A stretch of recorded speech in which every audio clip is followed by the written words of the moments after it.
And we are back with the fifth segment of the GSMC Basketball Podcast presented by the GSMC Sports Network. And in this fifth segment, we are going to be talking about the Denver Nuggets and whether or not they should run it back. So, honestly, might as well go ahead and throw in the Knicks there as well. I didn't think I would throw in the Knicks, but if we don't have, or if there is more time, I will talk about whether I think the Knicks should run it back or if, they should just keep it the same. But the Denver Nuggets so far, they went to 7 games, and Jokic and Jamal Murray, they played very well. Like, their numbers were great, but their efficiency was not up to par to what's usually expected from them, if that makes sense. They played great, but one of the big differences in this game was that Jokic was forcing a lot of shot attempts when he usually doesn't force that many shot attempts. So, forcing all of those shot attempts definitely affected their play, and it affected them winning. The game sort of turned into, like, instead of, okay, the Nuggets are just going to keep dominating, to, okay, now we have to make sure that we just keep winning the game. So just make sure you have long possessions and stall. That was sort of what the end game sort of looked like for the Nuggets. And obviously, when you have Jokic playing and shooting the ball like he was shooting the ball, you're not really going to win the game like that. He was forcing a lot of really bad shots, and the defense was also very good on him. Not to mention, Michael Porter Jr.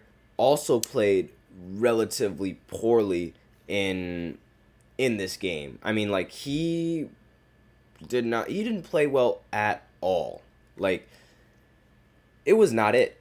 I'm sorry to say, it was not it for Michael Porter Jr. in those last few games, in the last stretch, and it costed them. It really did cost them. But do I think they should run it back? Yes. I think they should.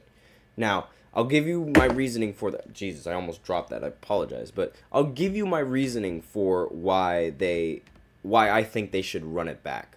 So, this game was decided by defense and a relatively poor performance coming in from Michael Porter Jr., as well as, Jamal and Jokic late in the stretch, just late in the game, because they had a 20-point lead, but that 20-point lead diminished, and they blew that lead.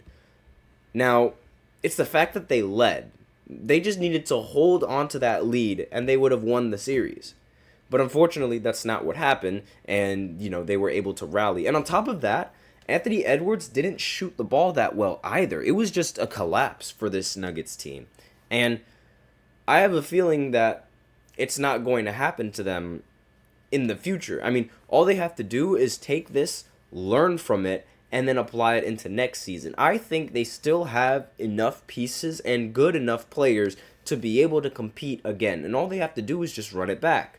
Because it came down to a game 7, and they were up by 20 points, and they choked. It's just that simple. It's a choke. And whenever you choke, you can obviously run it back and prevent that choking from happening by learning from your previous mistakes. So, with that in mind, I have a feeling they're going to take this loss and they're going to better from it, and they're going to just be better in the next season and run it back again. Because, having Jokic and Jamal Murray on the roster, you're immediately a championship team in my eyes. And all you really needed in that game 7 was for Michael Porter Jr. to hit a couple of shots. And if he would have hit a couple of shots, then the game would have definitely panned out a little bit different. So I think they should run it back with the exact same lineup that they have. If they can get other pieces and add on to the already talented roster they have, that would be great, obviously. But I genuinely think they should run it back. Now I might as well go ahead and talk about the Knicks as well. Do I think the Knicks have a good shot of running it back? Do I think they should run it back or not? Me personally, without Julius Randle, They need to get rid of Julius Randle right this instant. I'm not a big fan of Julius Randle. I was never a big fan of him when he was on the Knicks at the first start of his Knick career.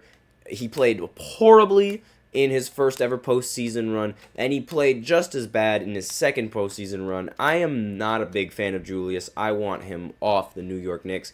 What I really do want to see, Bridges on, I want to see Mikal Bridges on the Knicks. I think the Knicks and the Nets should trade and try to move Mikal Bridges to New York, to the Knicks. Because as a Nets fan, I'm not a big fan of Mikal now. I mean, I thought he was going to be the number one option for the team, but it doesn't really look like that's going to be the case. So get him out of here. Get him off the roster. I do not want him. I would love to graciously sacrifice Mikal Bridges so that way he can go play for New York and maybe have a decent chance of winning a title there in New York. Because, quite frankly, I would love to see him with his Villanova brothers again. I mean, Mikal Bridges, Jalen Brunson, DiVincenzo, and Josh Hart all on the same team yet again. That's just Villanova right there. The Villanova Knicks. I mean, that would be very fun to watch. I would love to watch all four of them be on the same team again. And not to mention the chemistry would be so much better if Mikal Bridges was on the Knicks. I mean, he would have already played with 3 of the players in the starting lineup. And then, not to mention, you add OG, who's also a relatively good defender. He could come off the bench while, for any of those star players that, any of those Villanova players that I just mentioned. And on top of that, Tom Thibodeau would love to have Mikal Bridges, who is willing to play every single NBA game and every single NBA minute that he possibly can get. He is an Iron Man. I mean, he had a time where he played 83 games in the season before, and he didn't miss a single one. He is perfect for Thibs and his rotation ideas. Absolutely perfect. And on top of that, he doesn't get injured as much.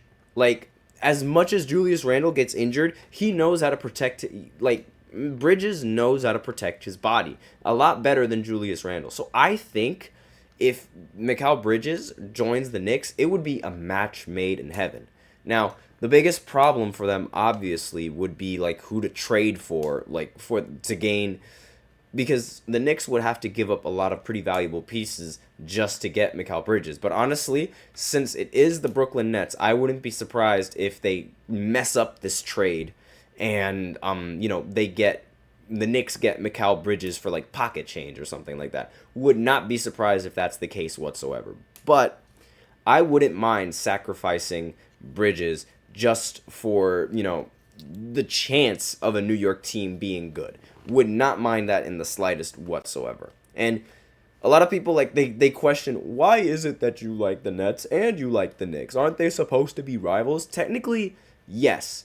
But none of them are really affiliated with my state, if that makes sense. I mean, the only reason why I am a Nets over Knicks fan is because the Nets used to be New Jersey.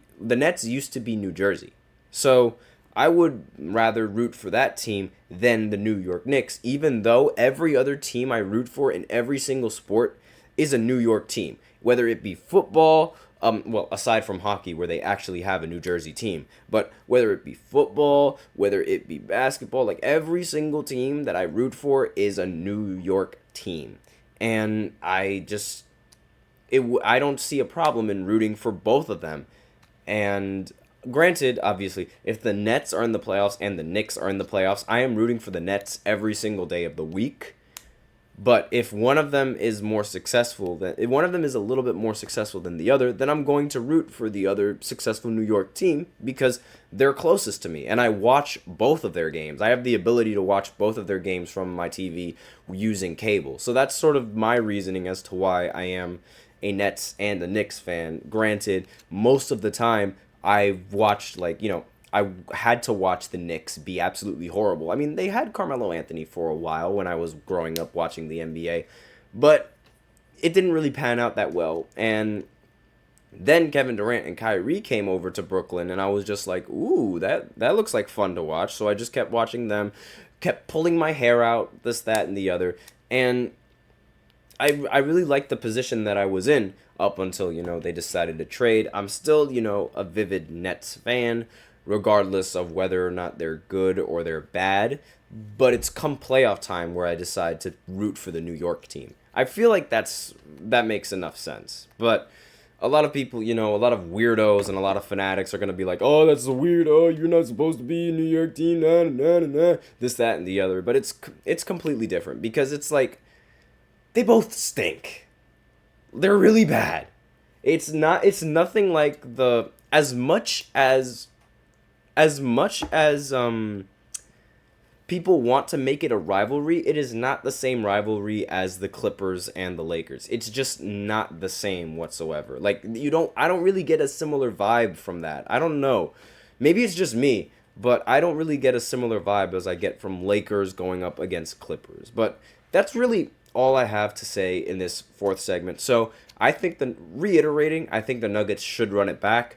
The Knicks, on the other hand, I feel like they need to add Mikal Bridges and then they can run it back. I mean, they could try doing it with a healthy team before they try to get Mikal, given how they really had an unfair chance in this playoff series and in the playoffs in general.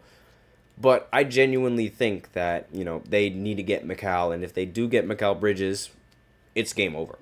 So that's all I have for this fifth segment, and that is the end of the show. Thank you for tuning in to the GSMC Basketball Podcast, presented by the GSMC Sports Network.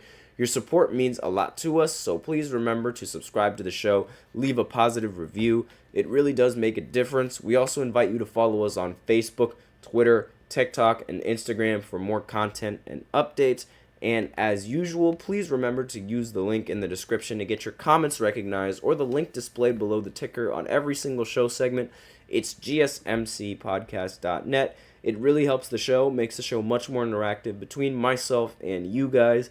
That is all I have for you guys today in this show. Thank you so much for tuning in. I am your host, Nelson.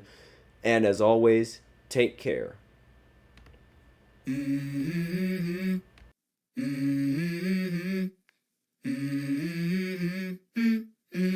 Let's go. I wake up to a little bit of drool on my pillow, feel like it's gonna be a bad day. Yeah, I'm tired of shit, and the coffee ain't hit yet. Damn, ain't that great. I don't wanna go.